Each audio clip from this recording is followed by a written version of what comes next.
Il est 19 h, bienvenue sur Public Sénat, voici les titres de ce soir.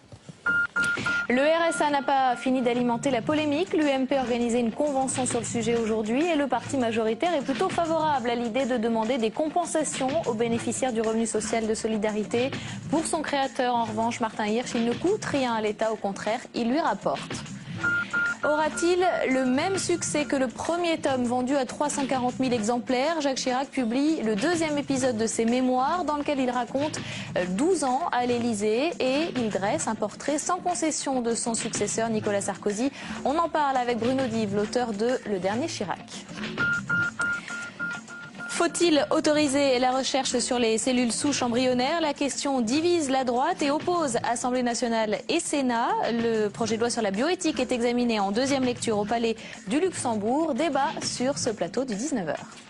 Bonsoir à tous, bienvenue dans le 19 h. Je suis ravie de vous retrouver. 210 millions d'euros, c'est finalement le montant proposé par Bruxelles aux agriculteurs mis en difficulté par la bactérie mortelle qui a fait 25 morts pour le moment. La Commission européenne avait dans un premier temps envisagé de verser 150 millions d'euros de compensation financière aux maraîchers, mais ça a été jugé insuffisant. Cette fois, le ministre de l'Agriculture français se dit satisfait. Bruno Le Maire était auditionné par les commissions de l'économie et des affaires européennes du Sénat. Il a remercié le commissaire européen à l'agriculture. Alors moi je reconnais à Dacian Cioloș le mérite considérable d'avoir réagi très vite à la crise sur les fruits et légumes, avoir débloqué d'abord 150 millions d'euros, puis 210 millions qui viennent d'être annoncés il y a quelques heures, ce qui me paraît aller dans le bon sens. Autre annonce, elle concerne les handicapés. Lors de la conférence nationale du handicap, Nicolas Sarkozy a annoncé le déblocage d'une cagnotte de 150 millions d'euros pour venir en aide, notamment aux fonctionnaires handicapés. Objectif, rendre accessibles les écoles de la fonction publique et aménager davantage de postes. Nous recruterons dès la rentrée 2011 des auxiliaires de vie scolaire plus nombreux, mieux formés, mieux payés, disposant, n'est-ce pas, Monsieur le Ministre, de véritables perspectives de carrière. À chacun d'eux, nous proposerons une vraie formation leur permettant d'assumer leurs responsabilités au contact des enfants et un véritable contrat d'assistant d'éducation. C'est un investissement financier immense pour l'État, mais il me tient particulièrement à cœur parce qu'il est nécessaire et parce qu'il est juste. En dépit des contraintes budgétaires, j'ai souhaité que nous affections à cet objectif des moyens supplémentaires, cher Luc Châtel, sur plusieurs années. Le RSA ne coûte pas d'argent à l'État, au contraire, il lui en rapporte. C'est ce qu'a déclaré Martin Hirsch ce matin sur France Info. Selon le père du revenu de solidarité active, une partie des crédits destinés à financer le RSA est en fait utilisée pour autre chose. Et pourtant, à l'UMP, ils sont nombreux à critiquer ce dispositif qu'ils considèrent comme de l'assistanat. Une convention était organisée sur le sujet aujourd'hui au parti majoritaire. Bérangère Dinglas. Malgré les remises en cause de ces dernières semaines sur le RSA invité, Martin Hirsch est arrivé tout sourire, salgavo tout à l'heure. À la différence de son intervention matinale sur France Info où il parlait d'entourloupe, il choisit ses mots, mais l'idée reste la même. Où va l'argent du RSA? Tout le monde sait qu'effectivement la dépense est moins grande que ce qui a été prévu, ce qui permet à l'État de donner une subvention plus faible. Et je pense qu'on a le droit et le devoir de poser la question de cet argent. Accusé par Martin Hirsch de garder l'argent du RSA pour diminuer l'ISF, François Baroin à l'Assemblée évoquait des sottises. À son arrivée, Jean-François Copé a souhaité soutenir le ministre. Je pense que François Baroin a raison et qu'on ne peut pas mélanger ce qui relève de la polémique avec la réalité des faits. Voilà. Quant à Marc-Philippe Daubresse, auteur de la nouvelle proposition sur l'évolution du RSA, avant le débat, il a plutôt souhaité calmer le jeu. Vous êtes très bienvenu, Martin, bien sûr. La proposition que j'ai faite, qui est une proposition de synthèse, elle est directement inspirée d'une lettre de Martin Hirsch que je vais lire à la tribune tout à l'heure. Donc j'espère que ce n'était pas une entourloupe, cette lettre qu'il m'a écrite. Si aujourd'hui la polémique portait sur le financement, sur le fond le projet séduit. L'idée de fournir des contrats aidés aux bénéficiaires du RSA pour mieux les réinsérer rassemble à peu près tout le monde à droite. À droite, mais en tout cas, la proposition de Jean-François Copé d'imposer 5 heures de travaux d'intérêt général aux bénéficiaires de l'UMP est jugée obscène par Arnaud Montebourg. Le candidat à la primaire socialiste se dit par ailleurs proche de Ségolène Royal dans les intentions de vote. Mais la présidente de la région Poitou-Charentes entend bien le distancer au moment où Martine Aubry tergiverse, où François Hollande accélère. Eh bien, la candidate malheureuse de l'élection de 2007 contre-attaque après une longue période de silence. Interview dans la presse, conférence de presse cet après-midi, Université populaire ce soir où elle doit notamment partager sa tribune avec Jean-Pierre Chevènement. Marie Brémaud.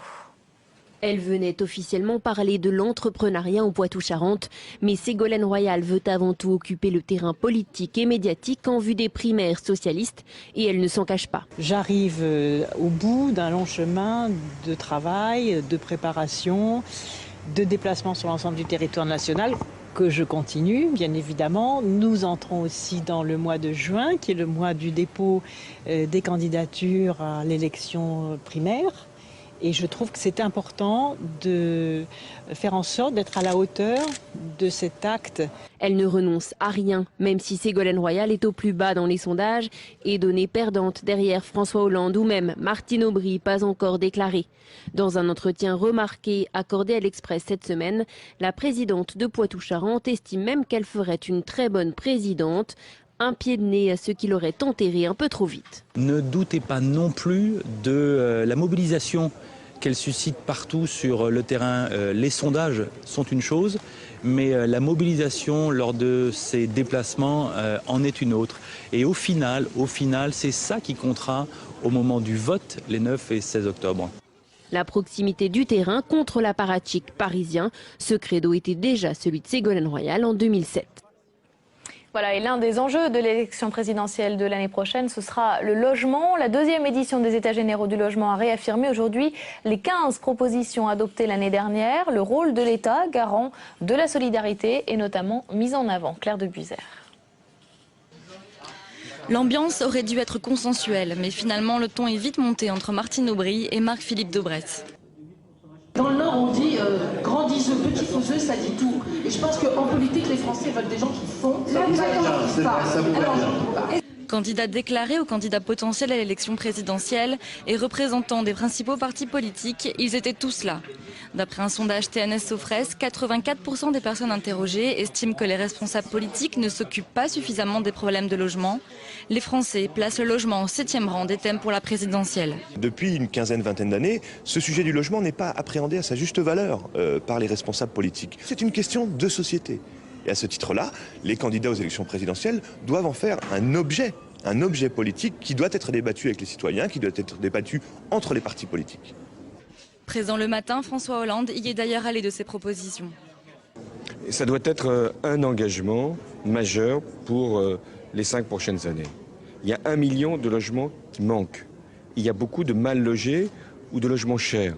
Donc mon grand engagement, c'est de faire en sorte que nous puissions mettre sur le marché 1 million de nouveaux logements. Tous les partis sont donc venus s'afficher à ces états généraux du logement, une présence de bon ton à un an de l'élection présidentielle.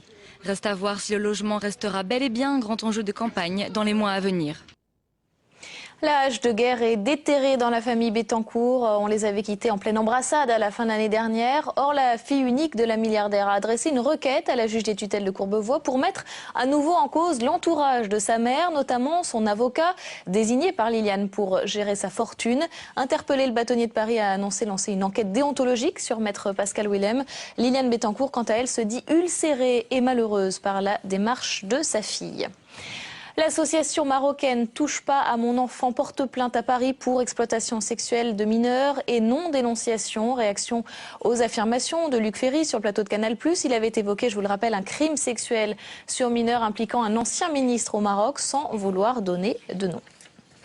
Paris et Londres ont déposé une résolution devant le Conseil de sécurité des Nations Unies pour condamner la répression en Syrie. Le Premier ministre britannique évoque des rapports crédibles faisant état d'1 millier de morts et de jusqu'à 10 000 personnes emprisonnées. Le Conseil de sécurité de l'ONU doit se réunir ce soir. Margot Aubrio. Le pays s'enfonce petit à petit dans le chaos. Dans le nord-ouest, les cadavres jonchent les rues. Sur ces images diffusées par la télévision d'État, des dizaines de corps de policiers. Ils auraient été tués au cours d'une mutinerie parce qu'ils refusaient de tirer sur les manifestants. C'est du moins la version des opposants, car les autorités, elles, démentent et pointent du doigt les bandes armées qui terrorisent la population. C'est parole contre parole, mais sur ces images amateurs postées sur Internet, ce ne sont pas des militaires, mais bien des civils que l'on enterre jour après jour. Pour échapper à ces massacres, ils sont maintenant de plus en plus nombreux à fuir vers la Turquie, qui les accueille dans des camps de réfugiés, et tous témoignent des violences subies. On était à un enterrement et ils ont commencé à nous tirer dessus depuis un bâtiment. Il y avait un hélicoptère et ils nous ont tiré dessus avec des chars de l'armée. Ils ont tué 4 de mes cousins et 2 de mes fils. Déjà plus de 1000 morts, après 3 mois de silence, l'Occident se décide enfin à hausser le ton. Paris et Londres déposent aujourd'hui une résolution au Conseil de sécurité de l'ONU. Une résolution pour condamner la répression du régime de Bachar el-Assad, mais pas question encore d'une intervention militaire. Et en Syrie, en Libye, en revanche, l'OTAN poursuivra son opération aussi longtemps que nécessaire. Déclaration des ministres des Affaires étrangères concernés qui considèrent que le temps joue contre Mouammar Kadhafi. Aujourd'hui, une nouvelle attaque sur Misrata aurait fait 10 morts et 26 blessés selon les rebelles. Et puis Ayman al-Zawahiri prend la suite d'Oussama Ben Laden. Le numéro 2 d'Al-Qaïda affirme dans une vidéo mise en ligne aujourd'hui qu'il poursuivra la voie du djihad contre l'Occident tracée par le leader de l'organisation, leader tué le 2 mai dernier au Pakistan. Voilà, place maintenant à la partie invitée de ce 19h et on commence par le 2e tome des Mémoires de Jacques Chirac.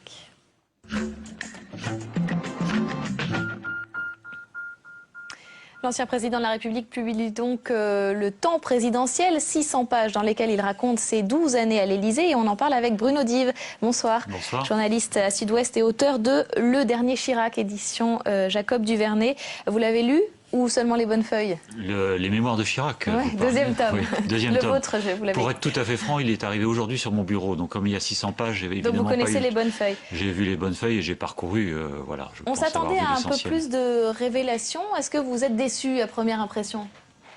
Non, moi je suis plutôt agréablement surpris parce qu'on avait tellement dit qu'il allait se retenir, que ça avait été relu, réécrit, surveillé par Frédéric Salabarou et Claude Chirac, son gendre et sa fille, que finalement on s'aperçoit qu'il se lâche un petit peu dans son commentaire sur la personnalité de Nicolas Sarkozy. Alors qu'il avait dit qu'il n'en parlerait pas. Hein, il a dit qu'il ne commenterait pas l'action de son successeur et c'est ce qu'il fait. Il ne commente pas, d'ailleurs les mémoires s'arrêtent au jour de la passation de pouvoir avec Nicolas Sarkozy. Après c'est moi qui prends le relais avec mon propre livre, si je puis dire.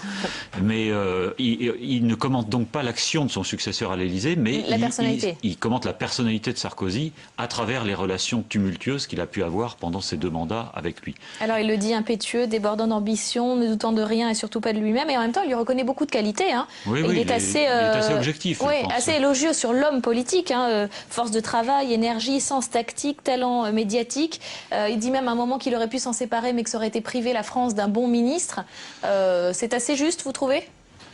Je pense que, bon, il a peut-être qu'il réécrit un petit peu l'histoire. Il voulait se séparer de Nicolas Sarkozy quand Sarkozy multipliait les piques à son égard. En effet, il raconte en tout cas que beaucoup de proches lui conseillaient de se séparer de son ministre. Je pense qu'en effet, il aurait fait en tout cas une erreur politique de s'en séparer. Il se moquait notamment des sumos, du Japon, qui sont les patients. C'était l'époque 2003-2004 où Nicolas Sarkozy multipliait les provocations, les piques pour s'affirmer face à Jacques Chirac. Et Jacques Chirac a fait ce qu'il a continué à faire d'ailleurs depuis 2007 jusqu'à aujourd'hui. Il a toujours refusé de répondre d'une manière ou d'une autre aux provocations de Sarkozy. Je pense qu'il a bien fait et que les Français lui en ont été plutôt gré. Vous qui connaissez bien l'homme Jacques Chirac, vous n'y voyez pas le fruit d'un homme amer ou un règlement de compte là dans ce que vous avez lu? Il y a peut-être une volonté tout de même de répondre à tout ce que lui a lancé Sarkozy depuis son élection, parce qu'il y en a quand même il a quand même beaucoup critiqué. Chirac n'est pas un homme qui s'est spontanément porté sur l'amertume et le retour sur soi. Mais il y a tout de même cette note à la fin de ses mémoires, je crois que c'est la dernière page, le soir de l'élection de Nicolas Sarkozy, il raconte qu'il écoute le discours de Nicolas Sarkozy, la Salgavo, et qui Nicolas Sarkozy n'a pas un mot pour son prédécesseur. Et Chirac avoue, et c'est là que on voit quand même qu'il se confie à ses lecteurs. Chirac avoue qu'il en est tout de même touché, un peu touché, quoi, et déçu. Et il a ce mot, il dit je sais maintenant à quoi m'en tenir. Et c'est une formule en fait terrible parce que il le connaissait en même temps. Il l'avait pratiqué depuis. Mais il sait qu'il n'a rien à en attendre, en tout cas pour la suite, pour le quinquennat qui se déroule aujourd'hui. Alors il parle d'autres hommes politiques, notamment à gauche, très élogieux sur François Mitterrand, beaucoup moins avec Lionel Jospin. Il n'est pas tendre du tout avec Lionel Jospin, dont il dit qu'il ne partage ni le style, ni le langage, ni le code. Oui, il explique que c'est pas l'homme de gauche avec lequel il s'entend le mieux. Sur ça, on s'en doutait un petit peu. Oui. Je pense qu'il est moins dur avec Lionel Jospin que Lionel Jospin n'a été lui-même dur dans ses propres mémoires avec Jacques Chirac. Alors qu'il était au pouvoir, oui. Voilà. Avec Mitterrand, il avait déjà rendu un hommage assez vibrant dans le premier tome de ses mémoires. Il remet ça, on se rend compte qu'il est véritablement fasciné par ses prédécesseurs. On se rend compte, d'ailleurs, il faut signaler au passage qu'il dit qu'il a été très marqué par la façon de présider de ses prédécesseurs. Il cite le général de Gaulle, Georges Pompidou, il oublie Giscard, encore une fois, et il cite François Mitterrand. Voilà. Mais il y a aussi quelque chose qui est intéressant, je trouve, ce sont les erreurs qu'il confesse et qui sont tout de même de grosses erreurs pendant ses ses propres erreurs. Notamment. Alors il y a la dissolution où il dit que ça a été, je ne sais plus le terme exact, mais enfin que ça a été une erreur, quoi, en gros. Et puis il y a, c'est plus intéressant à mon avis, c'est non pas le 21 avril, là il est plutôt aimable, indulgent pour Jospin, parce qu'il dit c'est pas seulement l'échec de Jospin, c'est celui de toute une certaine classe politique, y compris le mien, parce que j'ai pas fait un très bon score. Et après le 21 avril et sa réélection avec 82% des voix, il dit qu'il n'a pas su saisir cette occasion pour faire une espèce de gouvernement d'unité nationale. Et c'est effectivement quelque chose qu'on avait pu regretter, nous, certains éditorialistes à l'époque. Et aujourd'hui, il le reconnaît. Et ça, c'est peut-être une des révélations, un des aveux les plus intéressants de ses mémoires. Juste un dernier mot. Et alors, il parle de Dominique Strauss-Kahn en des termes très élogieux aussi. Bon. Trop tard, puisque DSK ne sera a priori pas candidat présidentiel. En revanche, François Hollande, qu'il qualifie carrément d'homme d'État, c'est une façon de s'inviter un peu dans la campagne ? Si on met en exergue ce qu'il dit sur Hollande, homme d'État, et ce qu'il dit, ou en tout cas ne dit pas, il ne dit jamais à propos de Nicolas Sarkozy, en tout cas, bon, j'ai pas tout lu, mais a priori il ne le dit pas. On devine entre cet éloge pour Hollande, envers Hollande, et ces critiques qui sont tout de même assez rudes envers Nicolas Sarkozy, on se demande quand même pour qui il va voter l'année prochaine. Peut-être à gauche. Voilà, et comme les relations avec François Hollande, moi c'est ce que je raconte dans mon propre livre, sont excellentes, notamment en Corrèze. Oui, en Corrèze, bien sûr. Et François Hollande a d'ailleurs préfacé l'ouvrage que j'ai écrit sur Chirac. Donc vous voyez qu'il y a des liens tout de même. Très fort. Merci beaucoup Bruno Dive d'être venu nous parler de ce deuxième tome des Mémoires, à qui on souhaite le même succès qu'au premier, 340 000 exemplaires vendus au premier tome, et puis à votre livre aussi également, le dernier Chirac. Avant de parler bioéthique, cette dernière information, les États-Unis soutiennent le projet de résolution qui a été déposé devant le Conseil de sécurité des Nations Unies par la France et par la Grande-Bretagne. Réunion du Conseil de sécurité ce soir concernant la Syrie. On va maintenant parler bioéthique avec un projet de loi qui divise totalement l'Assemblée nationale et le Sénat. Il est examiné en ce moment en deuxième lecture. Point d'achoppement notamment la recherche sur les cellules souches embryonnaires. Flora Sauvage et Marie Chambrial. C'est un texte qui divise au sein même de la majorité. Principal point de discorde, la recherche sur l'embryon. L'Assemblée nationale a voté une interdiction de principe alors que le Sénat prônait jusqu'à maintenant une autorisation encadrée.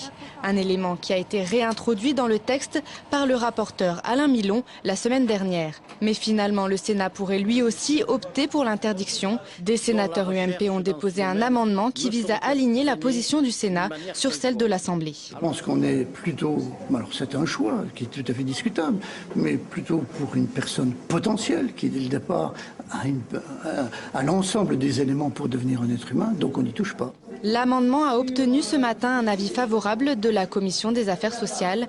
Un revers pour le sénateur UMP Alain Milon, rapporteur de la loi, est favorable à l'autorisation. Pour lui, le texte adopté par l'Assemblée est trop restrictif. Il exige que les familles propriétaires de l'embryon surnuméraire soient tenues au courant de l'objet de la recherche et des résultats de la recherche, ce qui est totalement impossible. Et donc, il y aura certainement des modifications importantes à apporter au texte de l'Assemblée nationale tel qu'il a été présenté en amendement par des sénateurs du groupe UMP.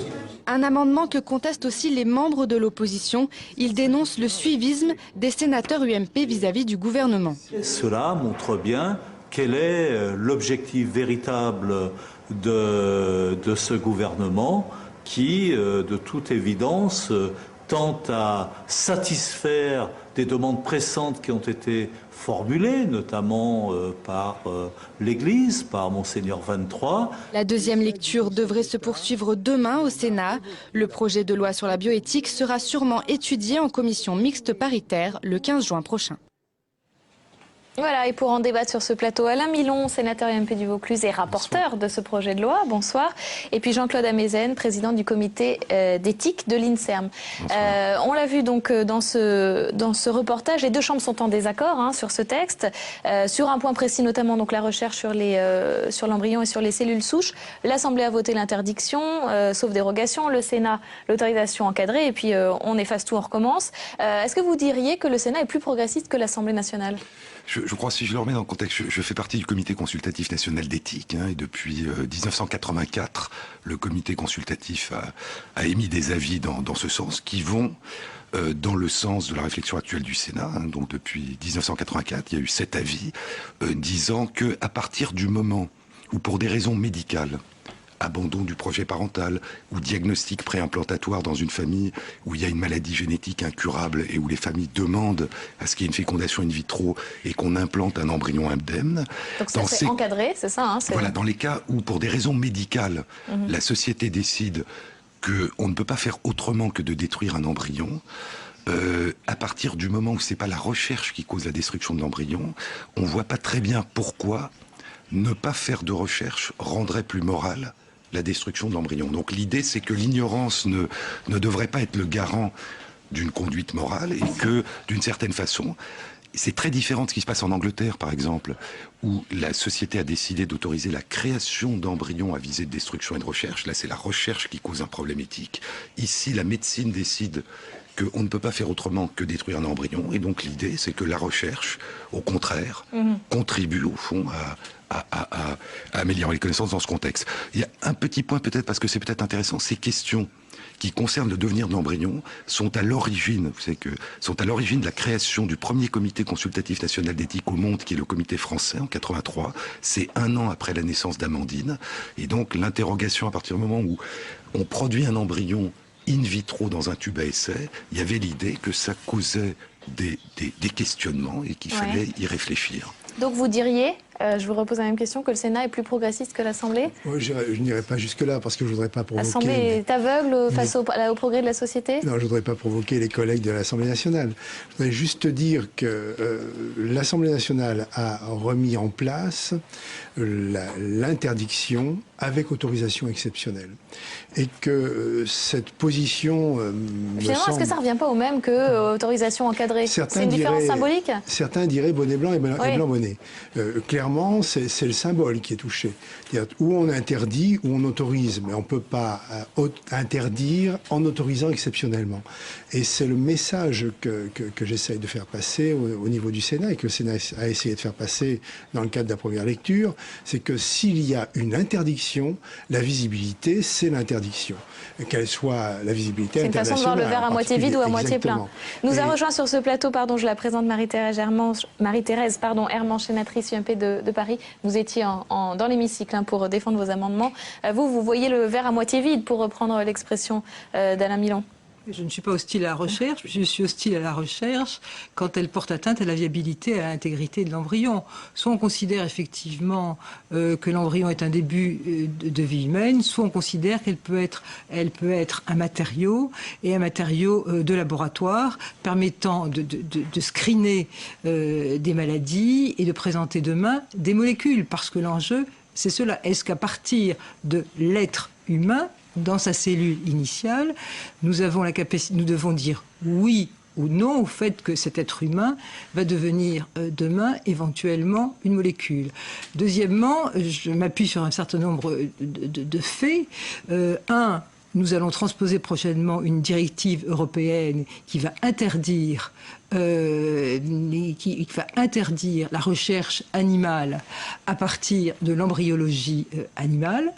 Deuxièmement, je rappelle que depuis le vote en première lecture, il y a eu une quinzaine de publications à partir de cellules souches de moelle osseuse, de cellules souches de sang de cordon, de cellules IPS, qui ont permis de screener un certain nombre de maladies, voire de reprogrammer un certain nombre de cellules, et que je pense que nous avons aujourd'hui des capacités autres qui permettent d'éviter, d'interdire l'embryon. La question qui se pose, c'est que nous avons créé un labyrinthe en constituant un stock de 156 000 embryons surnuméraires. Une ville comme Aix-en-Provence, qu'est-ce qu'on en fait? Alors, Alain Milanvaux, alors c'est intéressant parce que ça divise la droite. Hein. Vous êtes tous les deux UMP et vous n'êtes absolument pas d'accord.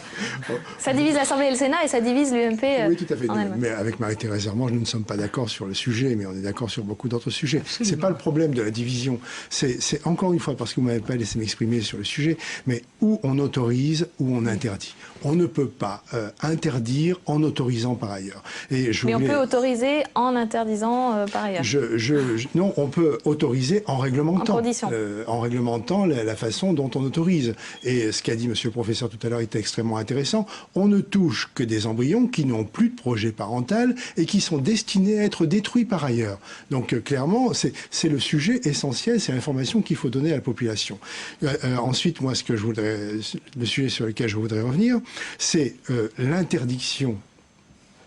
Le message passe au niveau des chercheurs. Le message passe au niveau de l'international. On est dans le système de l'interdiction avec autorisation exceptionnelle. C'est-à-dire qu'il n'y a pas de pérennité assurée dans la recherche pour ceux qui font des demandes de recherche auprès de l'agence de biomédecine, puisque c'est l'interdiction, le principe général.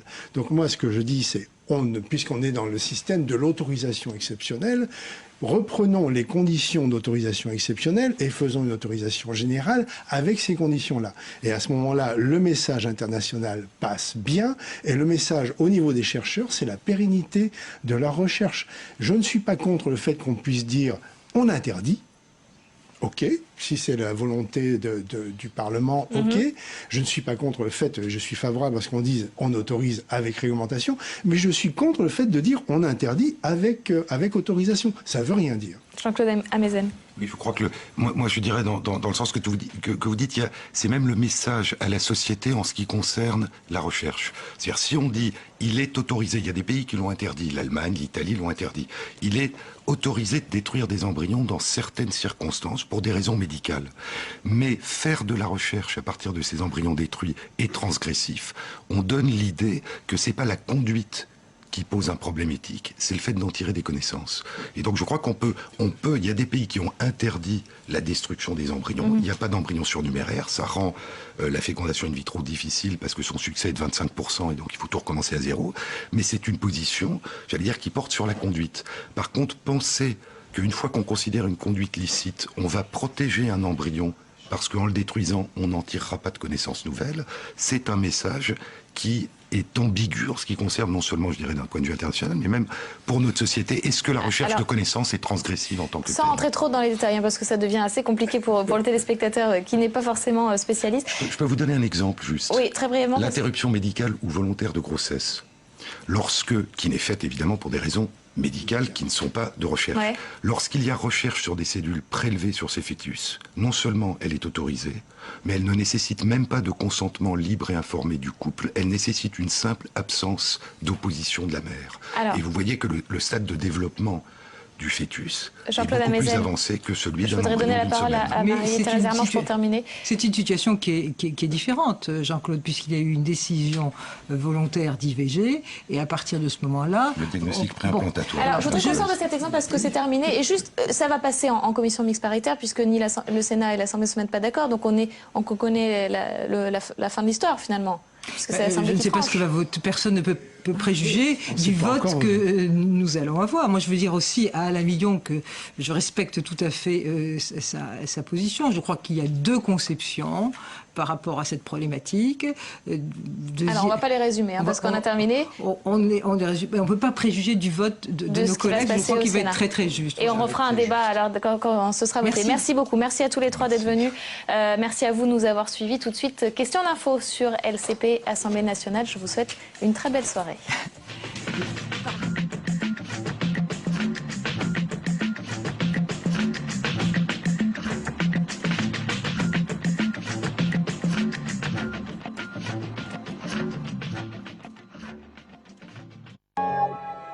À l'heure où les révolutions arabes redessinent l'ordre international, ce documentaire rappelle les évolutions de notre diplomatie depuis les premiers émissaires de François Ier.